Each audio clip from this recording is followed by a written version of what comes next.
তার সুরক্ষিত হলো শয়তান থেকে, যে এলো তরিকায় বাগদাদওয়ালা মুর্শিদ। আলহামদুলিল্লাহি রাব্বিল আলামিন ওয়াসসালাতু ওয়াসসালামু আলা সাইয়্যিদিল মুরসালিন। আম্মা বা'দু ফাআউযু বিল্লাহি মিনাশ শাইতানির রাজীম। বিসমিল্লাহির রহমানির রহিম। আসসালাতু ওয়াসসালামু আলাইকা ইয়া রাসূলুল্লাহ ওয়া আলা আলিকা ওয়া আসহাবিকা ইয়া হাবিবাল্লাহ। আসসালাতু ওয়াসসালামু আলাইকা ইয়া নবিয়াল্লাহ ওয়া আলা আলিকা ওয়া আসহাবিকা ইয়া নূরাল্লাহ। অনুষ্ঠান তরিকতের পথ নিয়ে আরও একবার উপস্থিত হয়েছি। আসুন আমরা তরিকতের পথ অনুষ্ঠান দেখার শুরুতে কিছু ভালো ভালো নিয়ত করে নিই। কেননা নবী পাক সাল্লাল্লাহু আলাইহি ওয়াসাল্লাম ইরশাদ ফরমান, আফদালুল আমালি আন-নিয়াতুস সাদিকাহ, সত্য নিয়ত সবচেয়ে উত্তম আমল। প্রতিটি কাজের পূর্বে ভালো ভালো নিয়ত করার অভ্যাস গড়ে তুলুন। কেননা ভালো নিয়ত বান্দাকে জান্নাতে প্রবেশ করিয়ে দেয়। অনুষ্ঠান তরিকতের পথ দেখা এবং শোনার পূর্বে ভালো ভালো নিয়ত করে নিন। যেমন নিয়ত করুন, ইলমে দ্বীন শিক্ষার জন্য সম্পূর্ণ বয়ান শ্রবণ করব। আল্লাহ ও তার রাসূল সাল্লাল্লাহু আলাইহি ওয়াসাল্লামের সন্তুষ্টি অর্জনের জন্য আমরা অনুষ্ঠান আদব সহকারে বসে দেখব। বয়ান চলাকালীন সময় উদাসীনতা থেকে বেঁচে থাকব। নিজের সংশোধনের জন্য বয়ান করব এবং আমরাও শুনবো ইনশাআল্লাহ। যা শুনবো অপর নিকট পৌঁছানোর চেষ্টা করব ইনশাআল্লাহ আযজা ওয়া জাল। যখনই সল্লু আলাল হাবিব বলা হবে আমরা যে কোনো একটি দুরূদ শরীফ পাঠ করে নিব। কেননা দরুদে পাকের অগণিত ফজিলাত এবং বারাকাত রয়েছে। জামিউস সাগীর 280 নম্বর পৃষ্ঠার মধ্যে হাদিস নং 4580 এখানে নকল করা হয়েছে। এর মধ্যে যে হুজুর আকরাম নূরে মুজাসসাম সাহেবানী আদম রসুলে মুহতাশাম আল্লাহ পাকের শেষ নবী হুজুরপুর নূর সাল্লাল্লাহু আলাইহি ওয়াসাল্লাম ইরশাদ ফরমান, তোমরা নিজেদের বৈঠককে আমার প্রতি দরুদ শরীফ পাঠ করার মাধ্যমে সজ্জিত করো, কেননা তোমাদের দরুদ পাঠ করা কিয়ামতের দিন তোমাদের জন্য নূর হবে। সাল্লু আলাল হাবিব সাল্লাল্লাহু তাআলা আলা মুহাম্মদ সাল্লাল্লাহু তাআলা আলাইহি ওয়া আলিহি ওয়াসাল্লাম। সালাতাম ওয়া সালামান আলাইকা ইয়া সাইয়্যিদি ইয়া রাসূলুল্লাহ সাল্লাল্লাহু তাআলা আলাইহি ওয়া আলিহি ওয়াসাল্লাম। গত পর্বে আমরা ইলমে হাকিকত সম্পর্কে জ্ঞান অর্জন করেছিলাম আর বলছিলাম যে তরিকত এর মধ্যে পথ চলার জন্য জ্ঞান অর্জন করা, ইলম থাকা এটা অত্যন্ত জরুরি রয়েছে। আজকের ইলমি শরিয়ত সম্পর্কে আমরা কিছুটা জ্ঞান অর্জন করার চেষ্টা করব। ইলমি শরিয়তে 3টি মৌলিক উপাদান রয়েছে, 3টি মৌলিক দিক রয়েছে। নাম্বার 1 আল্লাহ পাকের কিতাব, নাম্বার 2 রসুল পাক সাল্লাল্লাহু আলাইহি ওয়াসাল্লামের সুন্নাত, আর নাম্বার 3 উম্মতের ইজমা। শরীয়তের প্রথম স্তর হচ্ছে আল্লাহ পাকের কিতাবের মুহকামাত, সুদৃঢ় আয়াত। তার উদ্দেশ্য হলো আকাইদ, ফরজ এবং আদেশ নিষেধ সম্পর্কিত সকল আয়াত যার অর্থ, উদ্দেশ্য, দাবি নির্ধারণ করতে কোনো ধরনের সন্দেহের অবকাশ নেই। আল্লাহ তাআলা বলেন সূরা আলে ইমরান আয়াত নম্বর 7 মধ্যে ইরশাদ হচ্ছে, তাদের মাঝে এক তো আয়াতে মুহকামা যা কিতাবের মূল ভিত্তি, অপরটি মুতাশাবিহা যার বুঝ ব্যবস্থায় সন্দেহের অবকাশ রয়েছে। যেখানে এবং যেই মাসআলায় কোনো ধরনের সন্দেহ বা মতপার্থক্য পরিলক্ষিত হয় তাকে মুহকামাতের কষ্টি পাথরে যাচাই করে দেখতে হবে যে কোনো অবস্থা মুহকামাতের নিকটতম ও সামঞ্জস্যপূর্ণ, যা অধিক নিকটবর্তী এবং সামঞ্জস্যপূর্ণ তাই সঠিক হবে। শরীয়তের অপর রোকন বা স্তম্ভ হলো প্রিয় নবী সাল্লাল্লাহু আলাইহি ওয়াসাল্লামের সুন্নতি কারিমা, অর্থাৎ হুজুর সাল্লাল্লাহু আলাইহি সাল্লামের তরিকা। এর পূর্বে কি ছিল? আল্লাহ পাকের কিতাব। তো এই আল্লাহ পাকের কিতাবের মধ্যে যে আয়াতে কারিমাগুলো নাজিল হয়েছে, আদেশ করেছেন, নিষেধ করেছেন, যেমন নামাজের জন্য আমাদেরকে আদেশ করেছেন আকিমুস সালাহ, জাকাতের জন্য আমাদেরকে বলেছেন ওয়াতুজ যাকা, এরপরে আমাদেরকে রুকুকারীদের সাথে রুকু করতে বলেছেন, সিজদাকারীদের সাথে সিজদা করতে বলেছেন, নামাজ কায়েম করতে বলেছেন। আবার নামাজ পড়তে গেলে কিভাবে নামাজ পড়তে হবে পবিত্রতা অর্জনের জন্য বলেছেন। নামাজ পড়তে গেলে আবার মদ্যপান থেকে দূরে থাকতে বলেছেন। মদ্যপায়ী অবস্থায় নামাজের ধারে কাছেও যাওয়ার জন্য নিষেধ করেছে। মদ্যপান এটা নিষেধ করেছেন আল্লাহ পাক। সুদকে হারাম করেছেন। এভাবে করে অসংখ্য আদেশ এবং নিষেধ কোরআনুল মজিদের মধ্যে আল্লাহ পাক আমাদেরকে দিয়েছেন। বৈবাহিক অবস্থা সম্পর্কে বলেছেন, তালাকের মাসাইল সম্পর্কে বলেছেন, মিরাজ সম্পর্কে আমাদেরকে কোরআনুল কারীম আমাদেরকে বলেছেন, কে কতটুকু অংশ পাবে, কতটুকু পাবে না, বিস্তারিত কোরআনুল মাজিদের মধ্যে আল্লাহ পাক ইরশাদ করেছেন। ইয়াতিমের হক সম্পর্কে বলা হয়েছে, মুসলমানদের হক সম্পর্কে বলা হয়েছে। এভাবে করে কোরআনুল মাজিদের মধ্যে আল্লাহ পাক আমাদেরকে এমন এমন বিষয়বস্তু দিয়েছেন যেগুলোর জ্ঞান অর্জন করা আমাদের জন্য খুবই জরুরি রয়েছে। তো এই জ্ঞানগুলো আমাদের মধ্যে থাকা উচিত। এর পরক্ষণেই যে ইলমে শরিয়াতের মৌলিক দিকের মধ্যে দ্বিতীয় নাম্বার দিক হচ্ছে নবী পাক সাল্লাল্লাহু আলাইহি সাল্লামের সুন্নতে করিমা, আদাতে করিমা। নবী পাক সাল্লাল্লাহু আলাইহি সাল্লাম যে কাজগুলো করেছেন, বলেছেন, হুজুর সাল্লাল্লাহু আলাইহি সাল্লামের তরিকা, আল্লাহর আহকাম এবং তার সঠিক উদ্দেশ্য জানা মানুষের জন্য একই সঠিক পন্থা হলো প্রিয় নবী সাল্লাল্লাহু আলাইহি ওয়াসাল্লামের জাতে মুবারাকা, মহান সত্তা, অর্থাৎ প্রিয় নবী সাল্লাল্লাহু আলাইহি সাল্লামের বাণী, কর্ম এবং সমর্থন। আল্লাহ তাআলা বড়ই কৃপা করে হাদিস ও চরিত গ্রন্থে তা সংরক্ষণের ব্যবস্থা করে দিয়েছেন। আল্লাহ পাক ইরশাদ ফরমান সূরা হাশর আয়াত নাম্বার 7 মধ্যে, আল্লাহ রসুল তোমাদের যা দান করেন তা গ্রহণ করো। ওয়ামা আতাকুমুর রাসূলু ফাখুযুহু ওয়ামা নাহাকুম আনহু ফান্তাহু। আল্লাহ রসুল তোমাদের যা দান করেন তা গ্রহণ করো, আর যা থেকে নিষেধ করেন তা থেকে বিরত থাকো। কে বলেছেন? মহান রব তাআলা। নবী পাক সাল্লাল্লাহু আলাইহি সাল্লামকে এখানে কতটুকু সম্মানের অধিকারী করা হয়, ডাইরেক্টলি হুকুম করে দিয়েছেন যে আল্লাহ রসুল যা তোমাদেরকে দেন সেটা তোমরা গ্রহণ করো, যা নিষেধ করেন তা বর্জন করো। আল্লাহ পাক আরও ঘোষণা করেছে, হে নবী আপনি লোকদেরকে বলে দিন, যদি তোমরা যথার্থই আল্লাহকে ভালোবাসো, আল্লাহকে ভালোবাসতে চাও, তাহলে আমার অনুসরণ করো। আল্লাহ তোমাদেরকে ভালোবাসবেন এবং তোমাদেরকে মাফ করবেন, তোমাদের গুনাহগুলোকে মাফ করবেন। সুবহানাল্লাহি ওয়া বিহামদিহি। কত সুন্দরই না মহান রব তাআলা তার কালামুল্লাহ শরীফের মধ্যে আমাদেরকে বলেছেন আল্লাহকে যদি ভালোবাসতে চাই আমরা। অনেকে শয়তানি ওয়াসওয়াসা দেয় আমাদেরকে, আল্লাহর কাছে চাও, আল্লাহর কাছে চাও, আল্লাহ দিবে। আল্লাহ তো অবশ্যই দান করবেন, আল্লাহ দাতা। কিন্তু বন্টনকারীকে? আল্লাহ দাতা আর বন্টনকারী হচ্ছে প্রিয় নবী সাল্লাল্লাহু তাআলা আলাইহি ওয়া আলিহি ওয়াসাল্লাম। আর এজন্যই সূরা হাশরের মধ্যে যেটা আমরা শুনেছি যে আল্লাহ রসুল তোমাদেরকে যা দান করেন তা গ্রহণ করো, যা থেকে নিষেধ করেন তা থেকে বিরত থাকো। এজন্যই তো রসুল পাক সাল্লাল্লাহু আলাইহি সাল্লামের কাছে আমাদেরকে যেতে হবে। আল্লাহকে পাইতে হলে আমাদেরকে তার অনুসরণ করতে হবে, তার অনুকরণ করতে হবে, তার আদেশ নিষেধকে মান্য করতে হবে। এবং এর পরক্ষণেই ডাইরেক্টলি আল্লাহ পাক বলে দিলেন, যদি আমি আল্লাহকে ভালোবাসতে চাও আমার নবীকে ভালোবাসো, তার ইত্তেবা করো, তার অনুসরণ করো, তবে আল্লাহ তোমাদেরকে ভালোবাসবেন, তোমাদের গুনাহগুলোকে মাফ করবেন। সুবহানাল্লাহি ওয়া বিহামদিহি, আল্লাহু আকবার।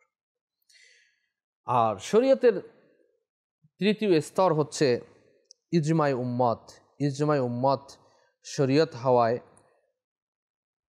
এটা আমাদেরকে বুঝতে হবে যে উলামায়ে কেরামের মধ্যে যে মুফতিয়ানে কেরাম রয়েছেন, যারা সবাই যদি একটা বিষয়ের প্রতি ঐক্যমত পোষণ করেন, একমত হন, তখন এটা আমাদের জন্য শরীয়ত হয়ে যায়। যেমন প্রিয় নবী সাল্লাল্লাহু আলাইহি ওয়াসাল্লাম ইরশাদ করেন, লা তাজতামিউ উম্মতি আলা দালালাতি আলাইকুম বিসসাওয়াদিল আযম। আমার উম্মত কখনো গোমরাহিতে একতাবদ্ধ হবে না। আল্লাহ রাসূলের ভবিষ্যৎবাণী এটা।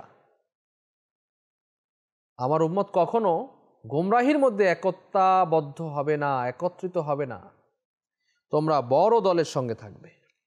সুবহানাল্লাহি ওয়া বিহামদিহি। আল্লাহ পাক আরও ইরশাদ ফরমান, সঠিক পথ প্রকাশ লাভ করার পর যে ব্যক্তি রাসূলের বিরোধিতা করে এবং ঈমানদারদের অনুসৃত পথ ছাড়া অন্য কোনো পথ অবলম্বন করে, তাকে আমি তার অনুসৃত পথে পরিচালনা করব এবং জাহান্নামে নিক্ষেপ। এখানে প্রকাশ্য যে সাবিলুল মুমিনিন, ঈমানদারদের পথ, ইসলামের পথ, যাতে সকল ঈমানদার কিংবা তাদের অধিকাংশ একমত রয়েছে, আমাদের এর মধ্যে থাকাটা জরুরি রয়েছে। ইসলামের সাথে চিন্তা করাও প্রয়োজন, কারণ চিন্তা ও দূরদর্শিতা ছাড়া মানুষের মধ্যে না সঠিক বুঝ ব্যবস্থার সৃষ্টি হয়, আর না তা ব্যতীত ইলম মানুষের জীবনের উপর কোনো প্রকার গভীর রেখাপাত করে না। চিন্তাও দরকার, বুঝ ব্যবস্থা দরকার, যেটা আপনার মুফতিয়ানে কেরাম করে থাকেন।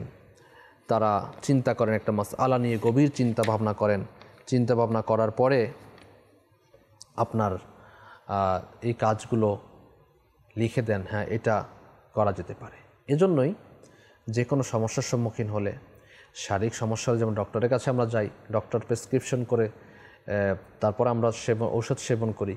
যদি নিজে নিজে অ্যান্টিবায়োটিক গ্রহণ করি, নিজে নিজে আমরা ঔষধ খাওয়া শুরু করে দিই, তাহলে দেখা যাবে যে এক সময় আমাদের নিজের শরীরে যে অর্গানগুলো রয়েছে এগুলো আস্তে আস্তে করে বিকল হতে শুরু করেছে।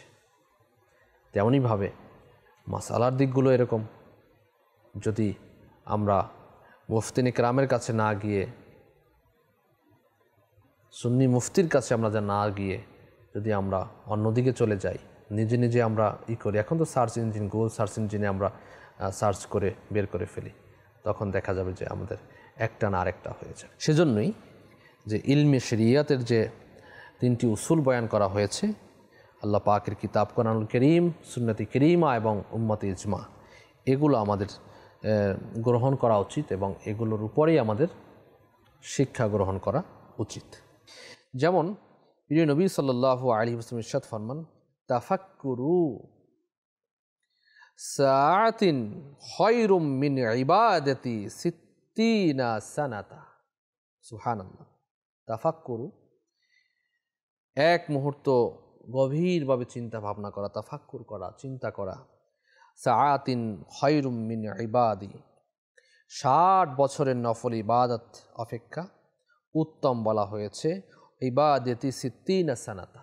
সুবহানাল্লাহ, আল্লাহু আকবার। কোনো ব্যক্তি বা পৃথিবীর সকল লোক মিলেও নিজের এবং অন্যান্য লোকের নিকট সে যতই জ্ঞানী হিসাবে পরিচিতি হোক না কেন, তার সেই জ্ঞানের একটি পরিধি আছে। যেই মূল জ্ঞান আল্লাহর কাছে সংরক্ষিত, তার সম্মুখে লোকের জ্ঞানের কোনো দাম নেই। মানুষের জ্ঞানের অবস্থা তো এই যে সমস্ত মানুষ সঙ্গবদ্ধভাবেও আল্লাহর পৃথিবীর একটি অনুপরিমাণ বিষয়ের ব্যাপারে পূর্ণ জ্ঞান লাভ করার দাবি করতে পারে না। মানুষের জ্ঞানের পূর্ণতা এখানেই যে সে জেনে রাখুক যে মোটের উপর সে কিছুই জানে না। এটাই হচ্ছে মানুষের জ্ঞান। আর আল্লাহ পাক যাকে দান করেছেন, যেমন নবী পাক সাল্লাল্লাহু আলাইহি সাল্লামকে সকল কিছুর জ্ঞান দান করেছেন, এবং কি দান করেছেন, কতটুকু করেছেন আমরা কিন্তু তা জানি না। আল্লাহ যা কিছু দান করেছেন নবী পাক সাল্লাল্লাহু আলাইহি সাল্লামকে দান করেছেন, সেখান থেকে বন্টন হচ্ছে। আল্লাহু ইউতি আনা কাসিম। রাসূল সাল্লাল্লাহু আলাইহি সাল্লাম বলেন, আল্লাহ পাক দান করেন, আমি বন্টন করি। কি দান করেন, কত দান করেন, কোনো সীমারেখা নেই, আমরা সীমা করতে পারবো না। আল্লাহ তাআলা তার যিকিরকে বুলন্দ করেছেন, কি দিচ্ছেন কি না দিচ্ছেন কি করছেন না করছেন আমরা কেউ জানি না, আল্লাহ এবং আল্লাহ রসুল ভালো জানেন। দেখুন প্রিয় নবী সাল্লাল্লাহু আলাইহি সাল্লাম কেমন আজিজি ছিলেন, কেমন বিনয়ী ছিলেন, সুবহানাল্লাহ। তিনি আল্লাহ পাকের দরবারে আরজ করেন, লা উহসি সানাআন আলাইকা, হে আল্লাহ আমি সম্পূর্ণরূপে তোমার গুণগান করতে অক্ষম। আল্লাহু আকবার। আমাদের কি অবস্থা? আমাদেরকে শিক্ষা দেওয়ার জন্য এ ধরনের বাণী আল্লাহ রসুল সাল্লাল্লাহু আলাইহি সাল্লাম বলেছেন।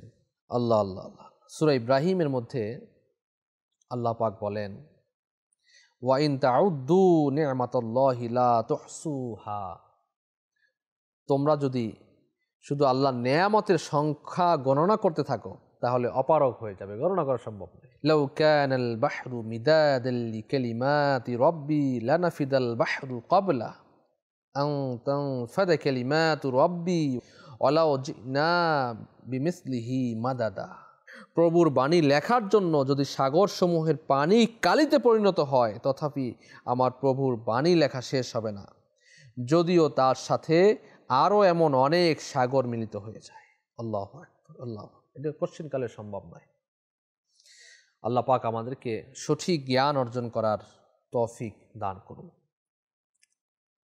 অনেক বড় আল্লাহর ওলি হাতিম রহমতুল্লাহ তাআলা আলাইহি তিনি বলেন যে আমি যখন 4টি বিষয় জ্ঞান লাভ করলাম তখন থেকে অন্য কোনো বিষয়ে জ্ঞান লাভ করার প্রয়োজন আর আমার অবশিষ্ট থাকলো না। লোকেরা জিজ্ঞাসা করলো, তো 4টি ইলিম কি, জ্ঞান কি?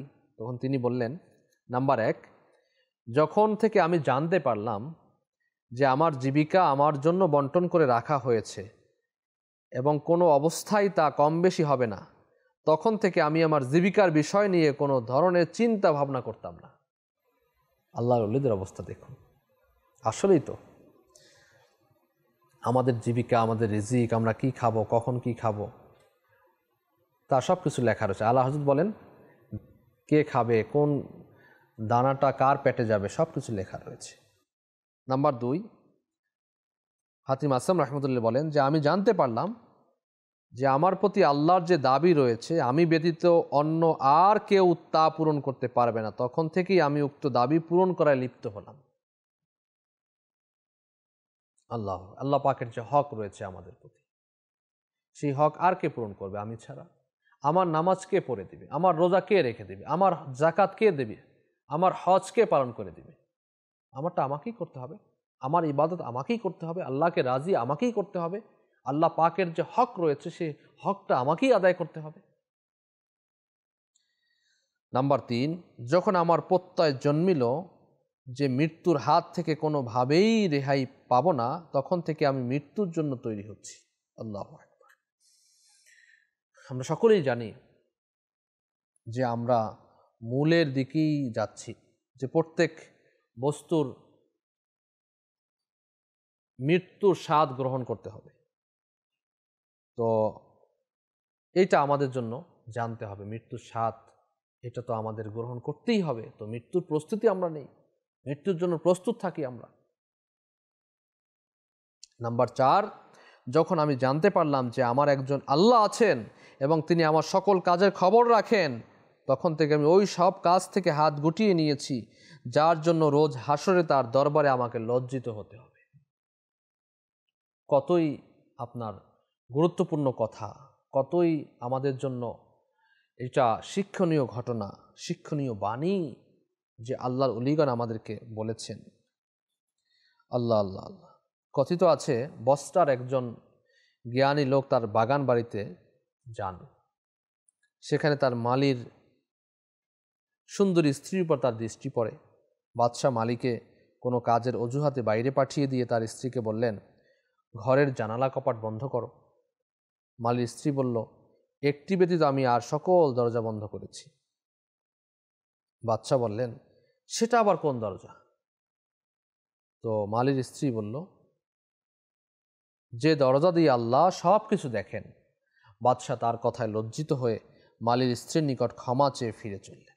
আল্লাহ আসলেই আল্লাহ পাক আমাদেরকে দেখছেন, আল্লাহ পাক আমাদের সকল কাজ সম্পর্কে জ্ঞাত, দিলের চিন্তা সম্পর্কে জ্ঞাত, সকল আলিমুল গায়ব। আল্লাহ পাক আমাদের সকল কিছু জানেন।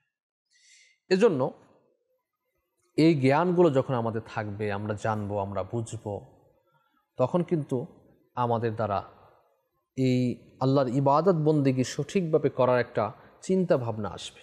পাশাপাশি তরিকতের পথের মধ্যে যদি আমরা থাকি, তখন আল্লাহর ওলির ফয়জাত এবং বারাকাত দ্বারা মালামাল হব। যদি তিনি হক্কানি রব্বানি পীর হয়ে থাকেন, তিনি যদি কামিল পীর হয়ে থাকেন, আল্লাহর ওলি হয়ে থাকেন, তখন তার ফয়জানের মাধ্যমেও আপনি আপনার মধ্য থেকে অনেক কিছু চেঞ্জিং আপনি নিজে লক্ষ্য করতে পারবেন।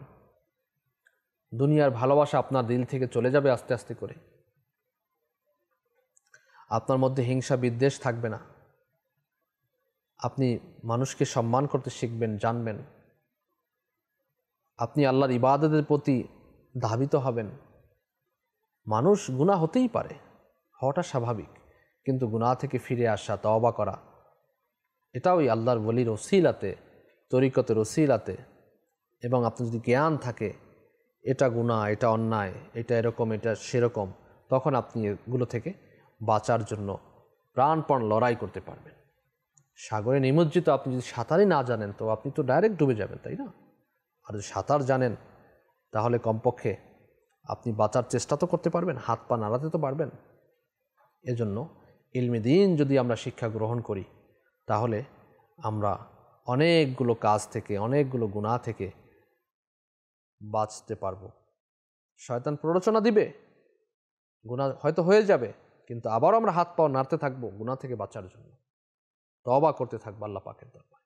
আল্লাহ পাক তওবা কবুল করবেন। আল্লাহ পাক এক সময় আমাদেরকে পরিপূর্ণ হিদায়াত দান করবেন এবং আমাদেরকে তার প্রিয় বান্দা হিসাবে কবুল করবেন, আমাদেরকে জান্নাত দান করবেন ইনশাআল্লাহ তাআলা। এই আশা নিয়ে, এই ভরসা নিয়ে আমাদেরকে আল্লাহর ওলিদের দরবারে যাওয়া এবং তাদের সোহবত এখতিয়ার করা, তরিকতের মধ্যে থাকা। আল্লাহ পাক আমাদেরকে বুঝার এবং আমল করার তৌফিক দান করুন। আজকে যা শিখলাম, যা শুনলাম, এর উপর আমল করার তৌফিক দান করুন। আমিন বিজাহি খাতামিন নবিয়্যিন সাল্লাল্লাহু তাআলা আলাইহি ওয়া আলিহি ওয়াসাল্লাম। আজ এ পর্যন্তই। আগামী পর্বে আমরা অন্য কোনো বিষয় নিয়ে আলোচনা করব তরিকতের পথ অনুষ্ঠানে।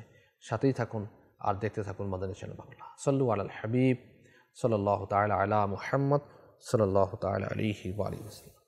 ঈমান তার সুরক্ষিত হলো শয়তান থেকে, যে এলো তরিকায় বাগদাদ ওয়ালা মুর্শিদ।